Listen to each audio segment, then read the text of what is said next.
भागवत महापुराण की जय। कृष्ण कन्हैया लाल की जय। राधा रानी की जय।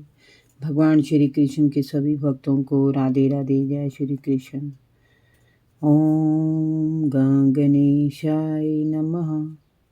आज मैं आपको सुनाऊंगी भागवत महापुराण में तृतीय स्कंद में पहला अध्याय, उद्धव जी और विदुर जी की भेंट।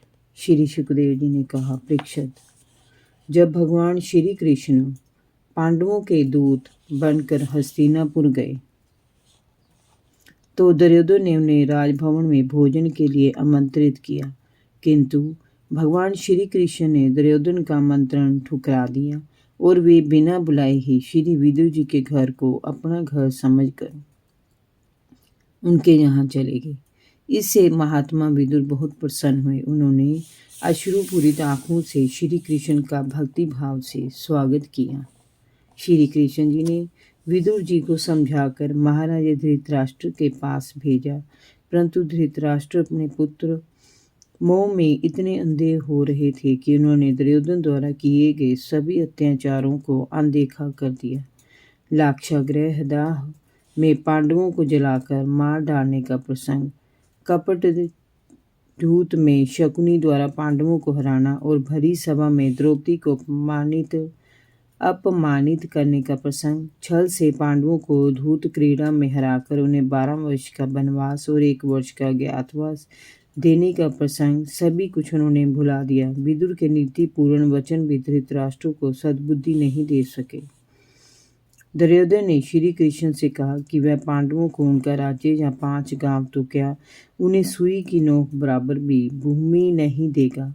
उसके उपरांत कौरवों और पांडवों में युद्ध अनिवार्य हो गया। विदुर जी का मन युद्ध की शंका से दुखी हो उठा। वे हस्तिनापुर छोड़कर विभिन्न तीर्थों की यात्रा पर निकल पड़ने का मन बना ही रहे थे कि दुर्योधन ने विदुर जी के साधु स्वभाव की परवाह न करके उन्हें सुनाते हुए दुशासन से कहा, दुशासन, इस कुटिल दासी पुत्र को यहाँ किसने बुलाया है? ये जिनके टुकड़े खाकर जीता है उन्हीं के प्रतिकूल होकर शत्रु का पक्ष लेते हैं।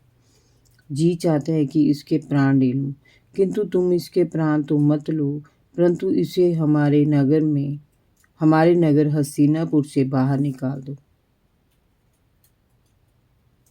अपने भाई धृतराष्ट्र के सामने ऐसे कठोर वचन सुनकर विदुर जी का हृदय आहत हो उठा। धृतराष्ट्र को चुप बैठे देखकर वे दुखी हो उठे और बिना कुछ कहे राजमहल से निकलकर चले गए। फिर वे एक पल के लिए भी हस्तिनापुर में नहीं रुके और अपने राशि वस्त्र और अस्त्र शस्त्र राजभवन के द्वार पर रखकर चुपचाप हस्तिनापुर से चल दिए। हस्तिनापुर से चलकर वे अनेकानेक पुण्य तीर्थों में विचरण करने लगे। उन्होंने साधु वेश धारण कर लिया था, जिससे आत्मीय यजन उन्हें पहचान न सके। वे शुद्ध और साधारण वृत्ति से अपना जीवन यापन करते थे। इस प्रकार भारतवर्ष में विचरते हुए वे एक दिन प्रभास क्षेत्र में पहुंचे।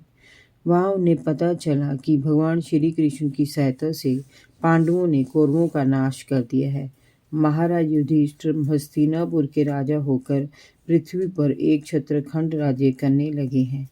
युद्ध में महाविनाश दोनों पक्षों का हुआ है। कौरव वंश के विनाश का समाचार सुनकर उन्हें दुख तो हुआ, परंतु अपने शोक को दबाकर वे चुपचाप सरस्वती नदी के तट पर आए। वहां उन्होंने अनेक तीर्थों का सेवन किया। वहां से चलकर सौराष्ट्र, सोवीर, मत्स्य और कुरु जंगल आदि प्रदेशों में होते हुए वे यमुना तट पर पहुंचे। वहां उनकी भेंट श्री कृष्ण के बचपन के सखा उद्धव जी से हुई। उद्धव जी ने विदुर जी को पहचान कर उनका हार्दिक स्वागत किया। वहां परस्पर वार्ता करते हुए दोनों ने द्वारका और हस्तिनापुर के समाचारों का आदान प्रदान किया, एक दूसरे की कुशल क्षेम पूछी। विदुर जी ने उद्धव जी से कहा, उद्धव जी, भगवान श्री कृष्ण जन्म और कर्म से रहित हैं, फिर भी दुष्टों का विनाश करने के लिए और धर्म की स्थापना के लिए उन्होंने अपने दिव्य जन्म कर्म की झांकी लोगों को दिखाई है। उनका यशोगान बार बार सुनने के उपरांत भी मेरा मन नहीं भरा। आप कृपया उनकी पवित्र यशोकीर्ति मुझे सुनाइए। जय जय श्री राधे। भागवत महापुराण की जय। कृष्ण कन्हैया लाल की जय। भगवान श्री कृष्ण की सभी भक्तों को राधे राधे। जय श्री कृष्ण।